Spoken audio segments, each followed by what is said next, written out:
Olho por olho não é licença para a vingança pessoal, é um ponto de partida para entender a justiça que Deus deseja. No Sermão do Monte, Jesus cita a lei e corrige leituras distorcidas. Vocês ouviram o que foi dito. Eu, porém, lhes digo, conforme Mateus capítulo 5, versículos 38 a 48. Ele não rejeita a Escritura, ele restaura sua intenção. Jesus redireciona o povo da reação instintiva para a obediência consciente, onde a justiça não alimenta o ódio, mas abre espaço para a reconciliação. A pergunta central não é como punir, e sim como impedir a escalada do mal e preservar a comunidade. Ao elevar o padrão, Jesus apresenta uma ética que confronta o coração e transforma relacionamentos, guiando decisões públicas e atitudes privadas. Esse movimento do texto ao espírito da lei revela que a verdadeira justiça produz paz duradoura, não revanche passageira. Esse ensino expõe idolatrias do coração, porque transforma inimigos em próximos e transforma ofensas em oportunidades de paz vigilante.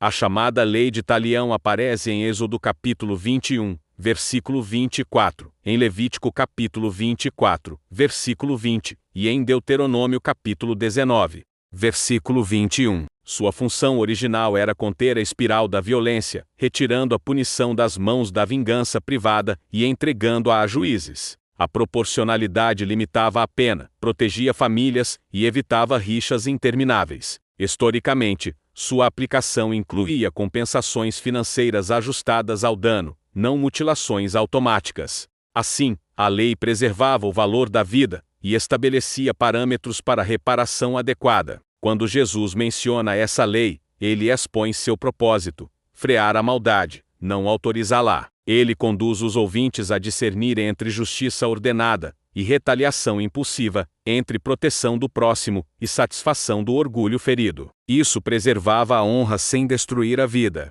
ensinando que limites claros são ferramentas de graça quando exercidos com responsabilidade pública. Jesus desloca o eixo do direito de revidar para o privilégio de amar, sem confundir amor com passividade. Responder sem espelhar o mal quebra a corrente da violência e abre margem para arrependimento e restauração. Romanos capítulo 12, versículos 17 a 21, chama a vencer o mal com o bem. Enquanto Provérbios capítulo 20, versículo 22, ordena a esperar no Senhor e não pagar na mesma moeda. Tiago capítulo 1, versículo 20, lembra que a ira humana não produz a justiça de Deus. Essa virada é prática, disciplina emoções, governa palavras e direciona comportamentos. Onde o instinto clama, compense agora, a fé responde, proceda com retidão. A ética do reino treina mãos e coração para agir com firmeza, sem cair na armadilha da vingança privada que destrói a ambos. Quando uma resposta justa é escolhida, a violência perde palco e a verdade ganha espaço, permitindo que a luz corrija o erro sem replicá-lo. Como aplicar hoje? Primeiro, separar justiça de vingança, buscar diálogo, mediação, conselhos e, quando necessário, as autoridades competentes.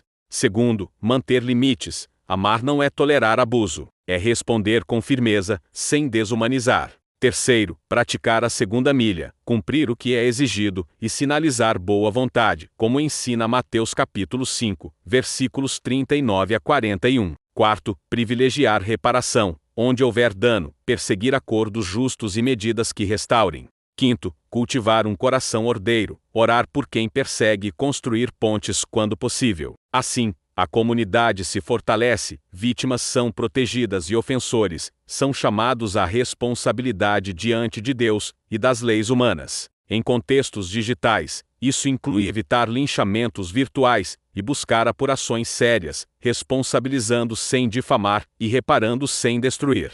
Perdoar não apaga o dano, mas liberta o coração da prisão do ressentimento, enquanto a justiça segue seu caminho. Jesus estabelece um padrão elevado: amar inimigos e orar por perseguidores, refletindo o Pai, como em Mateus capítulo 5, versículos 43 a 48. Quando a reconciliação não é possível, a retaliação pessoal continua proibida. A Igreja primitiva aplicou esse princípio. Em primeira carta aos Coríntios capítulo 6, versículos 7 e 8, Paulo lamenta disputas que envergonham o testemunho. Ele defende perder preferências antes de ferir o corpo de Cristo. Perdão e justiça caminham juntos, um cura o interior, o outro ordena a vida comum. Ambos protegem a dignidade, expõem o mal e apontam para a santidade de Deus, que é o padrão e o destino. Onde houver arrependimento real, a reconciliação floresce. Onde não houver, a vigilância permanece, e o compromisso com a verdade não recua. A força desse ensino não é ingenuidade, é coragem que cria alternativas.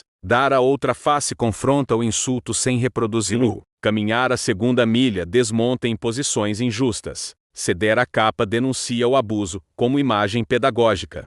São atos que revelam o coração do agressor e chamam a consciência. Isaías capítulo 53, versículo 7, descreve o servo que sofre sem ameaçar, confiando o juízo ao Pai, e primeira carta de Pedro capítulo 2, versículo 23, confirma essa postura. Imitando-o, usamos os meios legais quando necessário, protegemos vulneráveis, resistimos ao mal, e, ainda assim, recusamos o veneno da vingança. Esses gestos reordenam relações, expõem estruturas opressoras e convidam a um futuro diferente, enraizado na justiça de Deus. Não se trata de romantizar o sofrimento, e sim de convertê-lo em testemunho fiel, que resiste ao mal sem adotar suas armas e seus métodos. Saber que Deus julgará o mundo com justiça, sustenta o coração ferido. Atos capítulo 17, versículo 31, afirma que ele estabeleceu um dia e um juiz. Essa certeza não paralisa ações presentes. Ela purifica motivações. Buscamos reparação, protegemos inocentes e rejeitamos o ciclo da vingança, porque a última palavra pertence ao Senhor.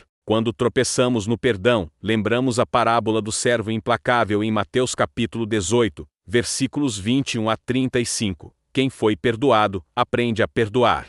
Síntese: Jesus interpreta óleo por óleo como limite à retaliação e convite à justiça restaurativa. Aplicá-la hoje é viver a ética do reino que cura pessoas e comunidades, sob o olhar santo de Deus. Assim, a esperança no juízo vindouro nos liberta para agir com coragem hoje, evitando que a dor escreva nosso roteiro e definindo nossa resposta pela cruz.